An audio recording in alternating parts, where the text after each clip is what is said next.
the tsunami disaster. It was the kind of morning that you could only dream of. The sky was clear, the air fresh, and the sea sparkled like a jewel in the distance. For the people living in the coastal village of Masuta, life was simple, and nature was a constant companion. The town, nestled between the lush green hills and the vast, shimmering ocean, seemed almost untouched by the rest of the world. The villagers, though hard-working, had an easy rhythm to their lives. Wake up early, fish, tend to their farms, and enjoy their evenings together as the sun set over the horizon. However, for all its beauty, there was an ancient danger that the people of Masuta had always been aware of: the ocean itself. Over the years, there had been whispers of monstrous waves that could rise from the depths of the sea, but those stories had become nothing more than legends, passed down through generations. It was on one particular morning in late October that the unthinkable happened: the warning. At 6 a.m., a deep, low rumble reverberated through the earth. It was subtle at first, barely noticeable, but enough to make the seasoned fishermen pause mid-sentence as they prepared their boats. The earth trembled for a few moments before falling silent again. It wasn't the first time they had felt such tremors. Earthquakes were not uncommon in the region, especially after a period of heavy rain. Still, a few of the older villagers who had seen more of the world recognized the tremor for what it was: a warning. At the local weather station, the chief meteorologist, Aiko, had already noticed the signs. She had been tracking seismic activity in the ocean for the past few days. The tremors had increased in frequency and intensity. In her mind, there was no doubt. This was the precursor to something much worse. She immediately issued a preliminary warning. "There could be a tsunami," she said in her radio transmission. "The waves may be high and swift. Everyone needs to evacuate the beach." But it was too late for the immediate warning to reach everyone. The village was small, and the infrastructure was minimal. Some were already too far from the town center or too old to receive messages, while others were skeptical. The fishermen, for instance, laughed off the warning. "It's just a tremor," they muttered. "We've seen this before." The first wave. The first wave struck an hour later, but no one was prepared for its scale. No one could have been. The ocean began to recede rapidly, pulling the water from the shore at an unnatural speed, almost as if the sea itself was retreating in terror. The fishermen, watching in fascination, thought it was just a temporary anomaly, a result of the earlier tremors. But the seasoned fisherman, Haruto, whose father had once told him of a similar event decades ago, felt a chill run down his spine. "The sea's never done this before," he muttered, looking towards the horizon.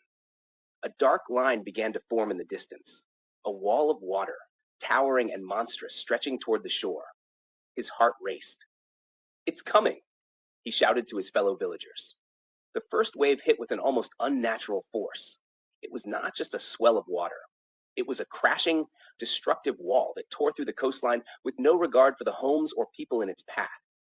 Buildings collapsed under the weight of the water, trees were uprooted, and vehicles were swept away as if they were toys. The once tranquil village of Masuda was suddenly plunged into chaos. The wave, estimated to be nearly 30 meters high, carried everything in its path: furniture, debris, even people.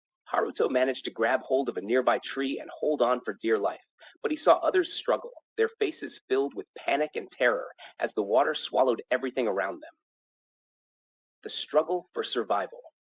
Within minutes, the first wave had wreaked its havoc, and the village was submerged. The survivors found themselves in a disorienting, surreal world. The once peaceful town was now unrecognizable, reduced to a sea of debris and broken structures. But the true horror had just begun. The tsunami's arrival wasn't a singular event. The ocean would return again and again, each wave more destructive than the last.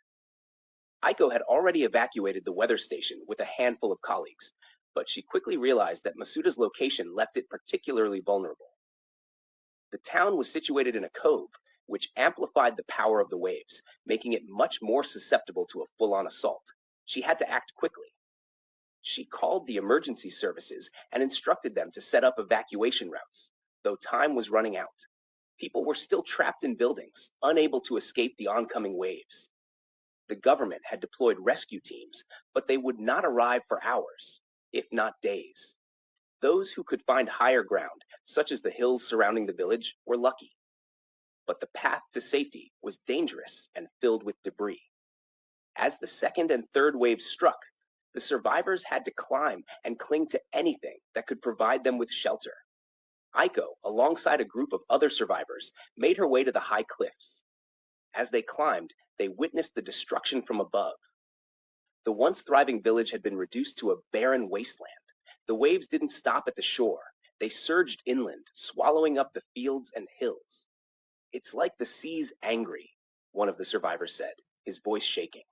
"We've never seen anything like this before." The survivors, though shaken, remained resilient. They knew that if they could hold on long enough, help would eventually arrive. But that did little to ease the crushing weight of helplessness that gnawed at them. The aftermath hours passed. The waves had subsided for now, leaving behind a trail of devastation. The once crystal clear water had turned muddy and filled with wreckage. The sun hung low in the sky, casting an eerie orange glow over the wreckage, and the cries of the survivors echoed over the desolate landscape. When the rescue teams finally arrived, the scale of the disaster became clear. Hundreds had perished, their bodies carried by the waves. The survivors were taken to temporary shelters where they were provided with food and medical care, but their lives had been changed forever. Aiko stood on the cliffs, watching the rescue efforts unfold below her. The sea, calm once more, looked almost serene, deceptively so. It was hard to believe that such unimaginable destruction had come from its depths. Rebuilding. The tsunami had devastated Masuta, leaving a scar on its landscape, but it had also left something else behind, a spirit of unity and resilience. The survivors, though heartbroken, worked together to rebuild what had been lost. They were determined not to let the ocean take away their connection to the land. Aiko, though deeply shaken by the events, had been instrumental in the rescue efforts and in helping the community rebuild. She knew it would take years, perhaps decades, for the village to recover fully. But she also knew that the people of Masuta would endure. The ocean, for all its fury, had not broken their spirit. And as she looked out over the horizon, she made a silent vow to never again ignore the signs that nature gave. For the ocean, though beautiful and life-giving, was also a force of destruction that could not be underestimated.